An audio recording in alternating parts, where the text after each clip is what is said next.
ಪಂಚರಾಜ್ಯ ಚುನಾವಣೆಯಲ್ಲಿ ಬಿಜೆಪಿ ದಿಗ್ವಿಜಯವನ್ನ ಸಾಧಿಸಿದೆ. ತಮಿಳುನಾಡು ಮತ್ತು ಕೇರಳದಲ್ಲಿ ಉತ್ತಮ ಸಾಧನೆಯನ್ನ ಮಾಡಿದೆ. ಪಶ್ಚಿಮ ಬಂಗಾಳದಲ್ಲಿ ಕಳೆದ 15 ವರ್ಷಗಳ ಗೂಂಡಾ ರಾಜ್ಯಕ್ಕೆ ಅಲ್ಲಿನ ಮತದಾರರು ಬಿಜೆಪಿಯನ್ನ ಗೆಲ್ಲಿಸುವಂತಹ ಹಿಂದುತ್ವದ ನೆಲೆಯಲ್ಲಿ ಅಭಿವೃದ್ಧಿ ಮಾಡುವ ಸಂದೇಶವನ್ನ ನೀಡಿದ್ದಾರೆ. ಹೀಗೆ ಕಾಂಗ್ರೆಸ್ ಪಕ್ಷ ಮತ್ತು ಕಮ್ಯುನಿಸ್ಟ್ ಪಕ್ಷಕ್ಕೆ ಉತ್ತರ ಕೊಡುವ ಕೆಲಸ ಕೂಡ ಆಗಿದೆ ಎಂದು ಪುತ್ತೂರು ಮಾಜಿ ಶಾಸಕ ಸಂಜೀವ ಮಠಂದೂರು ಹೇಳಿದ್ದಾರೆ. ಪಂಚರಾಜ್ಯದ ಚುನಾವಣೆಯ ಫಲಿತಾಂಶಕ್ಕೆ ಸಂಬಂಧಿಸಿ ಪುತ್ತೂರು ಬಿಜೆಪಿಯಿಂದ ಮೇ 4ರಂದು ಸಂಜೆ ಬಿಜೆಪಿ ಕಚೇರಿ ಮುಂದೆ ಹರ್ಷಾಚರಣೆಯಲ್ಲಿ ಅವರು ಮಾತನಾಡಿದರು. ಪಂಚರಾಜ್ಯ ಚುನಾವಣೆ ಬಿಜೆಪಿಯ ಶಕ್ತಿ ದೇಶದಲ್ಲೇ ಸಂಚಲನ ಮೂಡಿಸುವ ಕೆಲಸ ಆಗಿದೆ. ಅಸ್ಸಾಂ, ಪಶ್ಚಿಮ ಬಂಗಾಳ, ಪುದುಚೇರಿಯಲ್ಲಿ ಬಿಜೆಪಿ ಜಯಬೇರಿಯನ್ನ ಬಾರಿಸಿದೆ. ಕೇರಳದಲ್ಲಿ ಅಭೂತಪೂರ್ವ ಸಾಧನೆಯನ್ನ ಮಾಡಿದ. ತಮಿಳುನಾಡಿನಲ್ಲಿ ಹೊಂದಾಣಿಕೆಯ ಜಯ ಸಾಧಿಸಿದೆ. ಪಶ್ಚಿಮ ಬಂಗಾಳದ ತುಚ್ಛವಾಗಿ ನೋಡ್ತಾ ಇದ್ದ ಮಮತಾ ಬ್ಯಾನರ್ಜಿಯವರ ಅವನತಿಗೆ ಅಲ್ಲಿನ ಜನರು ಸರಿಯಾದ ಉತ್ತರವನ್ನ ನೀಡಿದ್ದಾರೆ. ಪ್ರಧಾನಿಯನ್ನ ತುಚ್ಛವಾಗಿ ಕಂಡ್ರೆ ಜನ ಯಾವ ರೀತಿ ಉತ್ತರ ಕೊಡ್ತಾರೆ ಎಂಬುದಕ್ಕೆ ಪಶ್ಚಿಮ ಬಂಗಾಳ ಉದಾಹರಣೆಯಾಗಿದೆ. ಪುತ್ತೂರಿನಿಂದ ಒಂದಷ್ಟು ಜನ ಕೇರಳಕ್ಕೆ ಹೋಗಿ ಪ್ರಚಾರ ಮಾಡಿದ್ದಾರೆ. ಅವರಿಗೆ ಅಭಿನಂದನೆಯನ್ನ ಸಲ್ಲಿಸ್ತೇನೆ. ಇನ್ನು ಕೇರಳದಲ್ಲಿ UDF ಬಂದಿದೆ. ದಾವಣಗೆರೆಯಲ್ಲೂ ಕಾಂಗ್ರೆಸ್ ಗೆಲುವಾಗಿದೆ. ವೋಟ್ ಚೋರಿ ಎನ್ನುವವರು ಮರು ಮತದಾನಕ್ಕೆ ಹೋಗಬಹುದಿತ್ತಲ್ಲ. ಇನ್ನಾದ್ರೂ ಸುಮ್ಮನೆ ಬಿಜೆಪಿ ಮೇಲೆ ಗೂಬೆ ಕೂರಿಸೋದನ್ನ ನಿಲ್ಲಿಸಿ, ಚುನಾವಣಾ ಆಯೋಗದ ಕುರಿತು ಅಪಪ್ರಚಾರ ಮಾಡುವ ಕೆಲಸವನ್ನ ನಿಲ್ಲಿಸಿ, ಇನ್ನಾದ್ರೂ ಕಾಂಗ್ರೆಸ್ ಅಪಪ್ರಚಾರ ಮಾಡೋದನ್ನ ಬಿಡ್ಲಿ ಎಂದು ಮಾಜಿ ಶಾಸಕ ಸಂಜೀವ ಮಠಂದೂರು ಅವರು ಹೇಳಿದ್ರು. ಇನ್ನು ಬಿಜೆಪಿ ಗ್ರಾಮಾಂತರ ಮಂಡಲದ ಅಧ್ಯಕ್ಷ ದಯಾನಂದ ಶೆಟ್ಟಿ ಉಚ್ಚಿಮಾರು ಅವರು ಮಾತನಾಡಿ, ಪಂಚರಾಜ್ಯ ಚುನಾವಣೆ ಹಿಂದುತ್ವದ ಪಥದಲ್ಲಿ ಅಭಿವೃದ್ಧಿಯ ಮಂತ್ರ ಪ್ರಧಾನಿ ಮೋದಿ ಮಾಡಿದ್ದಾರೆ. ಇನ್ನು ಪಂಚರಾಜ್ಯ ಚುನಾವಣೆಯ ಫಲಿತಾಂಶದ ಹಿನ್ನೆಲೆಯಲ್ಲಿ ಬಿಜೆಪಿ ಕಾರ್ಯಕರ್ತ ರತ್ನಾಕ ಪ್ರಭು ಅವರು ಚುರುಮುರಿ ತಂದು ಸ್ಥಳದಲ್ಲೇ ಚುರುಮುರಿ ಮಾಡಿ ಕಾರ್ಯಕರ್ತರಿಗೆ ಹಂಚಿದ್ರು. ಈ ಸಂದರ್ಭ ಸಿಹಿ ತಿಂಡಿಯನ್ನು ಕೂಡ ಹಂಚಲಾಯಿತು. ಪಟಾಕಿ ಸಿಡಿದು ಸಂಭ್ರಮಿಸಲಾಯಿತು. ಬಳಿಕ ಬಸ್ ನಿಲ್ದಾಣದ ಬಳಿ ದರ್ಬೆ ಮತ್ತು ಪುರುಷರ ಕಟ್ಟೆಯಲ್ಲಿ ಪಟಾಕಿ ಸಿಡಿಸಿ ಸಿಹಿ ತಿಂಡಿಯನ್ನ ಹಂಚಿ ಸಂಭ್ರಮಿಸಿದ್ರು. ಈ ಸಂದರ್ಭದಲ್ಲಿ ಜಿಲ್ಲಾ ಉಪಾಧ್ಯಕ್ಷ ಪ್ರಸನ್ನ ಕುಮಾರ್ ಮಾರ್ತಾ, ಬಿಜೆಪಿ ನಗರ ಮಂಡಲದ ಅಧ್ಯಕ್ಷ ಶಿವಕುಮಾರ್ PB, ಜಿಲ್ಲಾ ಕಾರ್ಯದರ್ಶಿ ವಿದ್ಯಾಗೌರಿ, RC ನಾರಾಯಣ, ನಿತೀಶ್ ಕುಮಾರ್ ಶಾಂತಿವನ್ನ, ಲೀಲಾವತಿ ಅನುನಾಯಕ್ ಮತ್ತಿತರರು ಉಪಸ್ಥಿತರಿದ್ದರು.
रंबा रंबा जुम्बा जुम्बा डुम्बा डुम्बा।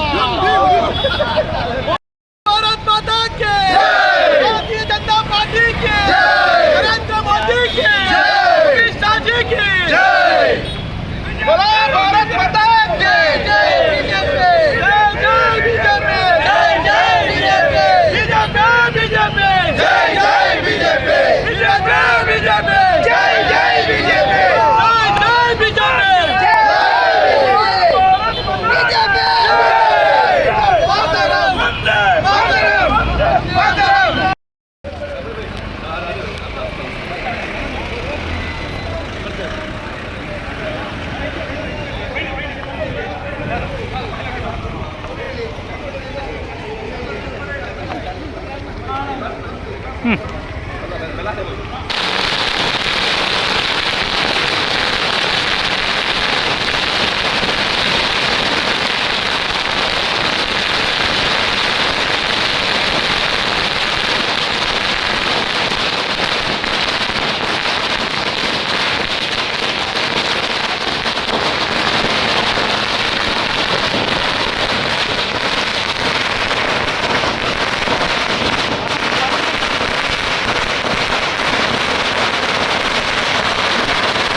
पूरा माइक हेडफोन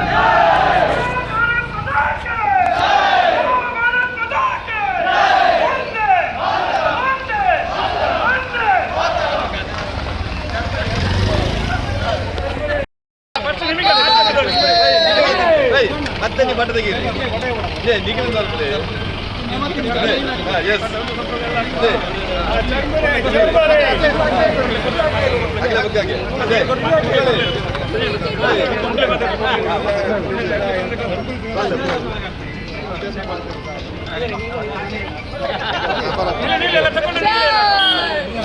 जय बीजेपी जय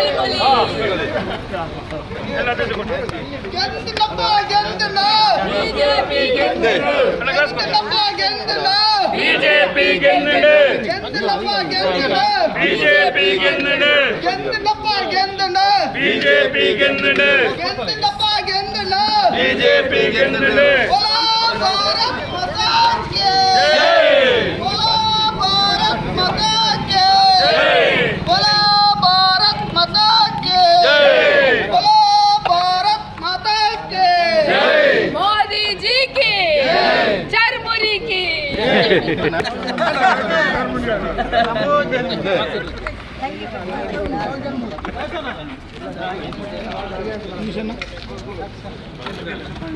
अगले बुल मार लगले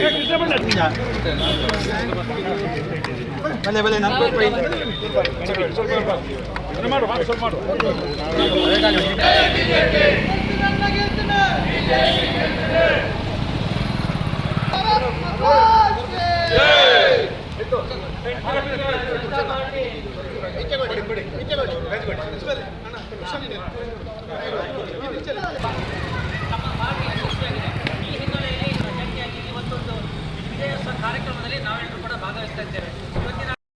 ಇವತ್ತು ಇಡೀ ದೇಶದಲ್ಲಿ ಒಂದು ಸಂಚಲನವನ್ನು ಮೂಡಿಸುವಂಥ ಕೆಲಸ ಈ ದೇಶದ ಪ್ರಧಾನಿ ನರೇಂದ್ರ ಮೋದಿಯವರು, ಭಾರತೀಯ ಜನತಾ ಪಾರ್ಟಿಯ ರಾಷ್ಟ್ರೀಯ ಅಧ್ಯಕ್ಷರು, ಗೃಹ ಸಚಿವರಾದಂಥ ಅಮಿತ್ ಶಾ ಅವರು ಬಹುಶಃ ಪಂಚರಾಜ್ಯದ ಚುನಾವಣೆಯಲ್ಲಿ ಭಾರತೀಯ ಜನತಾ ಪಾರ್ಟಿಯ ಶಕ್ತಿ ಏನು ಅಂತೇಳಿ, ಕಾರ್ಯಕರ್ತರ ಕಾರ್ಯಪ್ರವೃತ್ತಿ ಏನು ಅಂತೇಳಿ ತೋರಿಸಿಕೊಡುವಂಥ ಕೆಲಸವನ್ನು ಮಾಡಿದ್ದಾರೆ.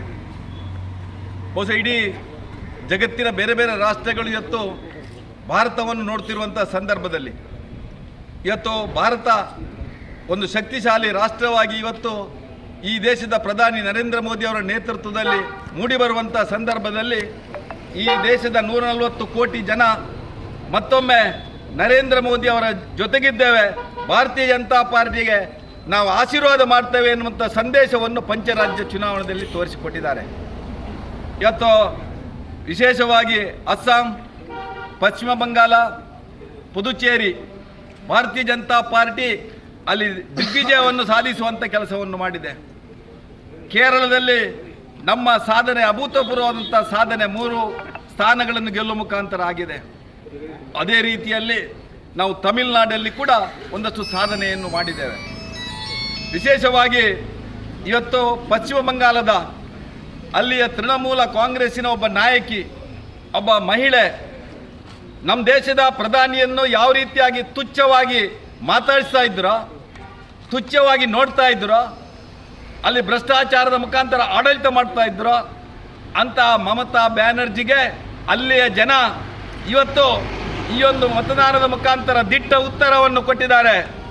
ಈ ದೇಶದ ಜನರಿಗೆ ಒಂದು ಸಂದೇಶವನ್ನು ಕೊಟ್ಟಿದ್ದಾರೆ. ಒಬ್ಬ ಪ್ರಧಾನಿಯನ್ನು ತುಚ್ಛವಾಗಿ ಕಂಡ್ರೆ ಬಹುಶಃ ಆ ಸಂವಿಧಾನಿಕ ಪದಗಳನ್ನು ಬಳಕೆ ಮಾಡಿದರೆ ಯಾವ ರೀತಿಯ ಸಂದೇಶವನ್ನು ಈ ದೇಶದ ಜನತೆ ಕೊಡ್ತಾರೆ ಅನ್ನೋದಕ್ಕೆ ಉದಾಹರಣೆ ಪಶ್ಚಿಮ ಬಂಗಾಳ.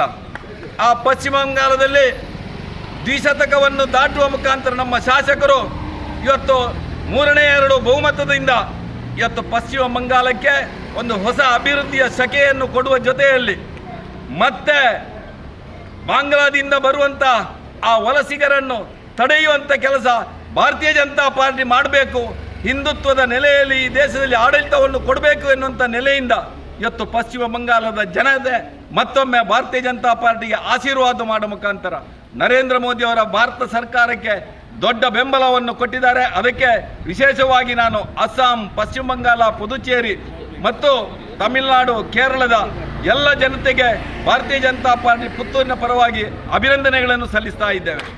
ಇವತ್ತು ವಿಶೇಷವಾಗಿ ನಮ್ಮ ಕಾರ್ಯಕರ್ತರ ಕೆಲಸ ಕಾರ್ಯಗಳು, ನಮ್ಮ ಪುತ್ತೂರಿಂದಲೂ ಒಂದಷ್ಟು ಜನ ನಾವು ಕೇರಳಕ್ಕೆ ಹೋಗಿದ್ದೆವು.